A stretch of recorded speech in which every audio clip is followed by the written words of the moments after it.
out on the water and around town with our host, Chris Emmons.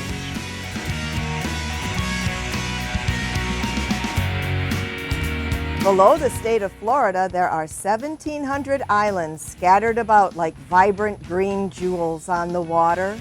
They are the Florida Keys, and the road called US 1 travels to and along them till it ends on an island called Key West.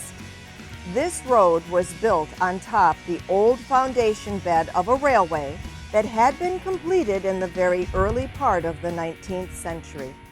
Because US 1 exists today, travel among islands located here is possible, and so we are able to visit the islands. And this explains why the Keys is an ultimate destination point, where we are able to experience tropical weather, vegetation, water views, and wildlife. We are here on a road trip together and head towards the sister cities of Marathon and Key Colony Beach in the Middle Keys. On our right side, as we drive south, there is the Gulf of Mexico, also called the Bay. And on our left side is the Atlantic Ocean. And along both sides of the highway are small, rectangular, green with white numbered mile marker signs that mark approximately how far you are from Key West, which is at mile marker 0. And so, if you're ready, let us begin our road trip together.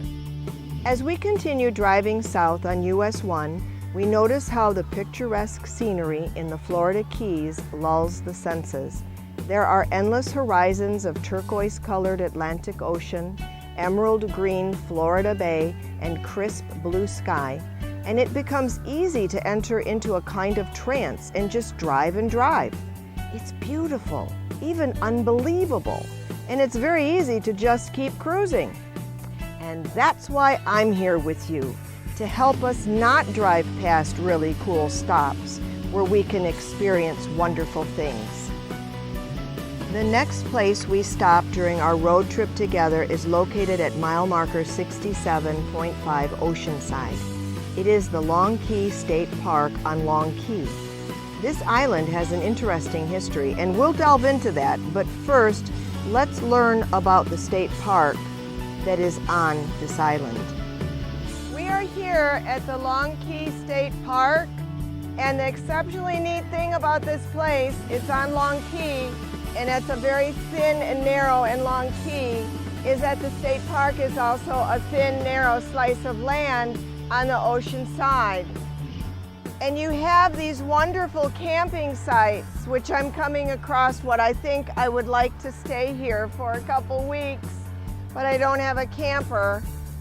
You can also have a tent here, and the camping sites give you the opportunity to have trees on each side in between each campsite, and each campsite gives you a fence to catch yourself in case you try to fall over, and a fire ring so you can cook, and a picnic table, and a beautiful spot to put your RV or your tent. It is lovely here. Everybody has an oceanfront view. It's like being on the Rockford Files. And I see we have a neighbor. I don't know if he's home. No, he's gone. But we can see that this is what a living campsite looks like, separated by what makes great neighbors, and that is a fence. And I see he has his fire grill with his pots and a sprayer, I guess, in case the fire flares up. And he's living in a tent that looks very sturdy and in his own beautiful spot. I think he's single. Now, you know, some things I just pick up. How many chairs do you see? Oh, I hope you're having a good time. And let's go look some more at this state park, okay? This is too much fun. This is a great day. This is breezy. This is beautiful. This is the fabulous Florida Keys. Oh my God.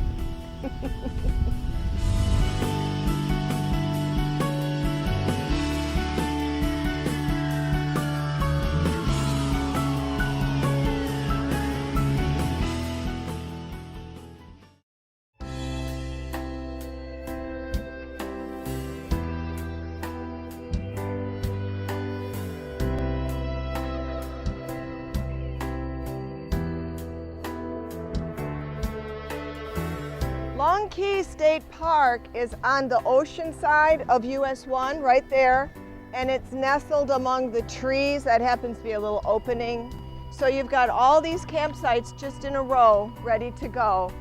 And I'm going to take you to the next place here in the Long Key State Park, and that's for the day visitors, because you can come here for the day, you don't have to camp.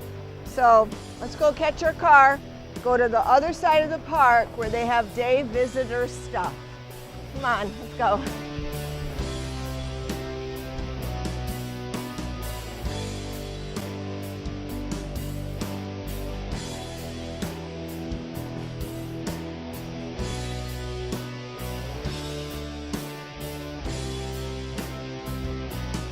For the day visitors here, they have a wonderful picnic area with grills. You're right along the beach, so you can go swimming, you can enjoy the offshore ocean breeze.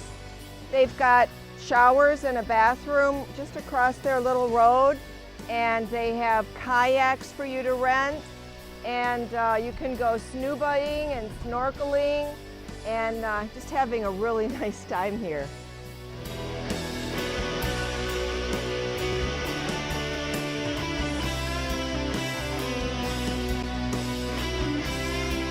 A lot happened on Long Key during the early 20th century when Henry Flagler constructed his railroad to connect Key Largo Island to Key West.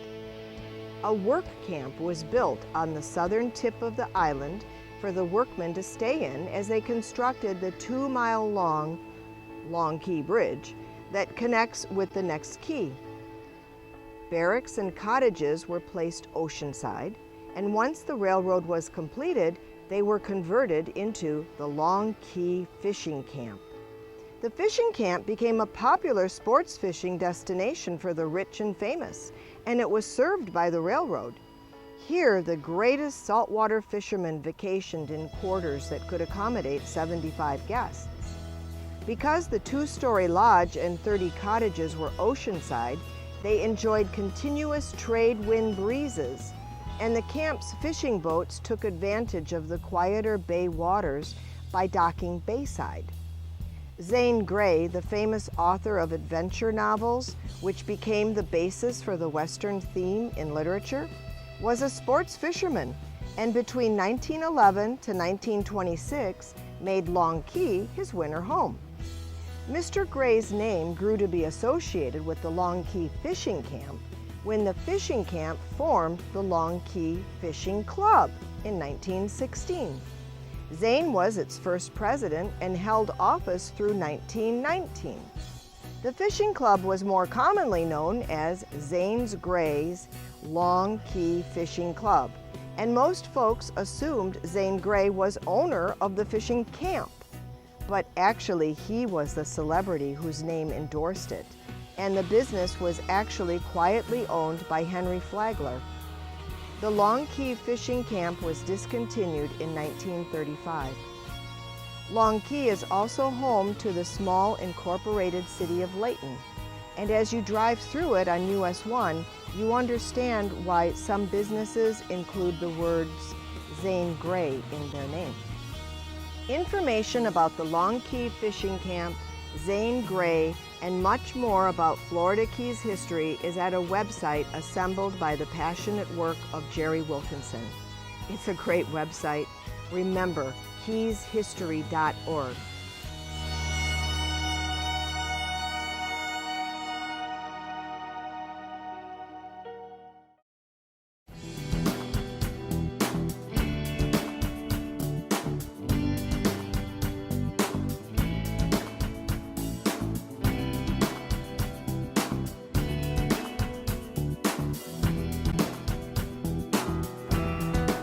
Hey, hi, guess what I found? And I mean literally found. I was going down the road, I'm just south of Layton, maybe 2 city blocks. On the bay side, which would be the right, look hard and you see a little opening, and I thought, I've traveled this 1,000 times.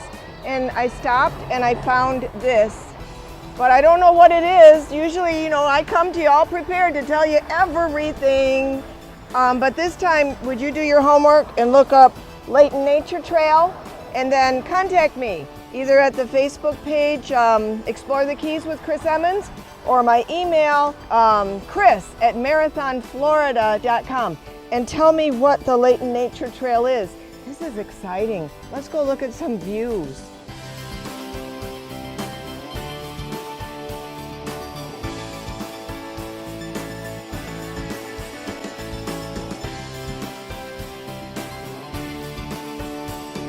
I found a surprise at the end of the trail. I found water. We're on the south side of the bay side of Layton, city of Layton, and I didn't know this was here. So you didn't know this was here, and now we both know this here, so you gotta come. I see how I strung the dots for you? Come check it out. As we motor along together, heading south on US 1 in the Florida Keys, we stop at mile marker 65, where we come across two separate bridges that span a 2-mile wide waterway called Long Key Viaduct. The newer bridge is the Long Key Viaduct Bridge, and an older bridge, the one used by Henry Flagler's railroad, is oceanside to it and called the Long Key Viaduct Fishing Bridge. This bridge is an extremely popular bridge for fishing off of, walking across, or bicycling over, and there is always a lot of activity along its 2-mile length. The Long Key Viaduct Fishing Bridge is considered one of the prettiest in the Florida Keys and boasts paved parking at both ends. So if you miss one parking area, you can turn into the next one 2 miles down the road. 3 miles further south at mile marker 60 is a green and white mile marker, and it marks the end of our road trip together.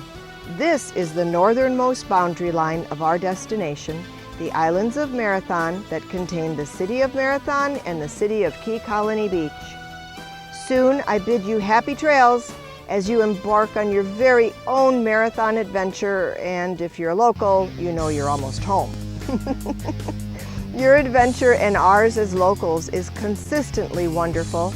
There is so much to do: sightseeing, boating, swimming, snorkeling, scuba-ing, snuba-ing, fishing, dining, often on fresh-caught seafood, listening to musicians at the many local tiki bars, and then there's always relaxing. And all this in a beautiful climate with gorgeous views. For a few moments before you begin your adventure, let's share time being close to the sea.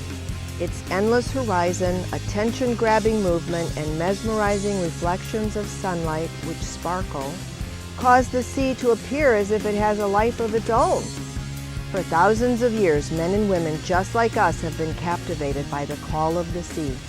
Something draws us to it, if only to walk the shore, and it may be that somewhere deep in ourselves we recognize something wholly and uniquely special about seawater.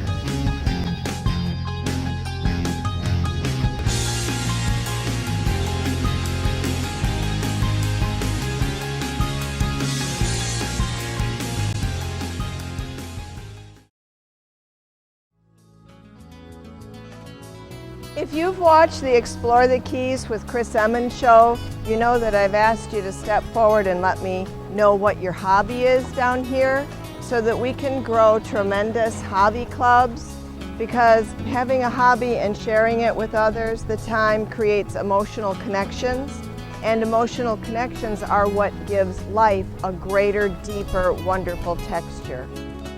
You also would know that I'm a straight shooter. So when I come here to share with you about my hobby, perhaps you'll give me a listen. We have a hobby club down here that meets monthly during the winters, and what we do is we collect the good stuff from the seawater. We call it Ormus, or we call it sea solids, or we call it the good stuff, and we give it to our plants, our animals, and to people.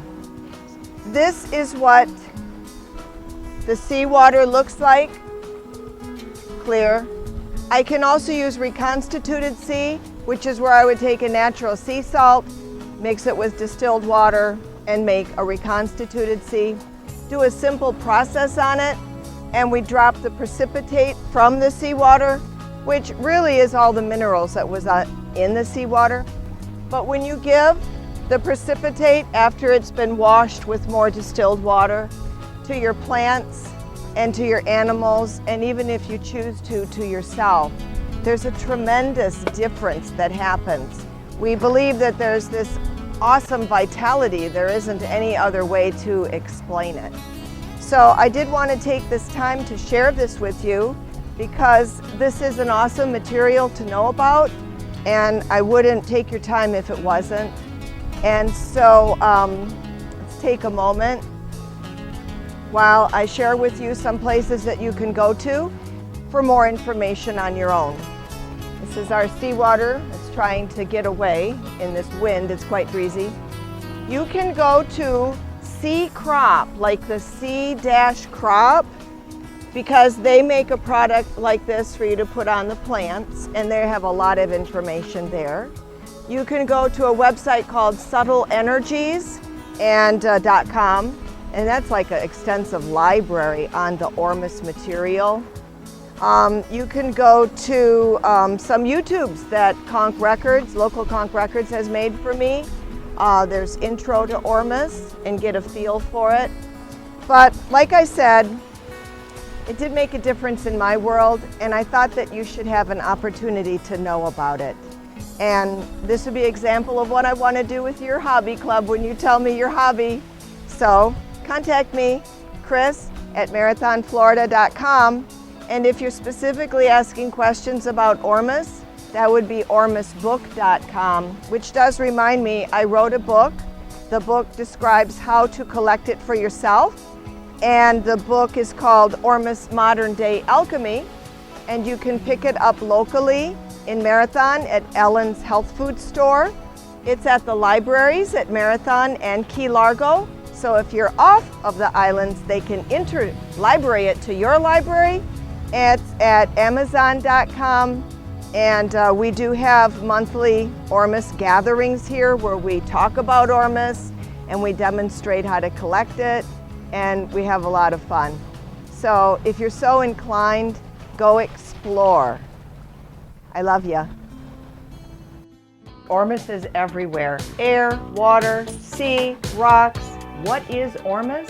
It's a beneficial natural supplement that promotes good health and an ability to get to know yourself.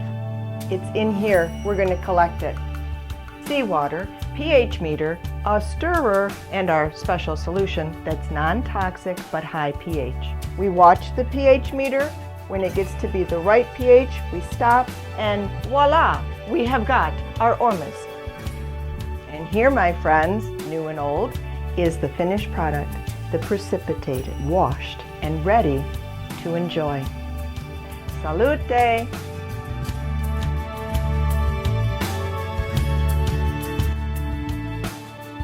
When you drive down US 1 in the Florida Keys, be sure to stop by mile marker 65 on the Long Key Viaduct Bridge. Get out of the car, stretch, walk on the bridge, look out at the ocean, and daydream. You're close to the end of our road trip together and the beginning of your own magical marathon adventure in the fabulous Florida Keys. We had a lot of fun. We went a lot of places. I so enjoyed sharing it all with you. Thanks for coming with me. You added so much to my day. And now it's close to time to leave. However, I have one big surprise for you. I'm so excited. What you're going to listen to next is the Marathon Community Theater is going to put on for you, with great vim and vigor and gusto, all the things that you can do in Marathon, set to the music, my favorite things. I found it for you, and we're going to play it. You're going to love it. I'll see you next time on Explore the Keys with Chris Emmons. You go have fun, and if you're a local, you're home.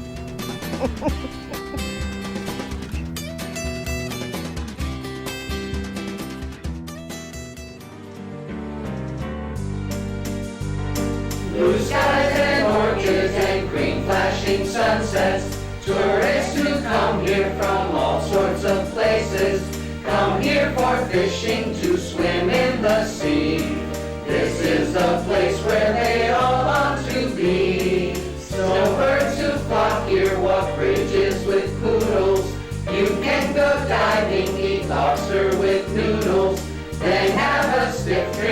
come see a show.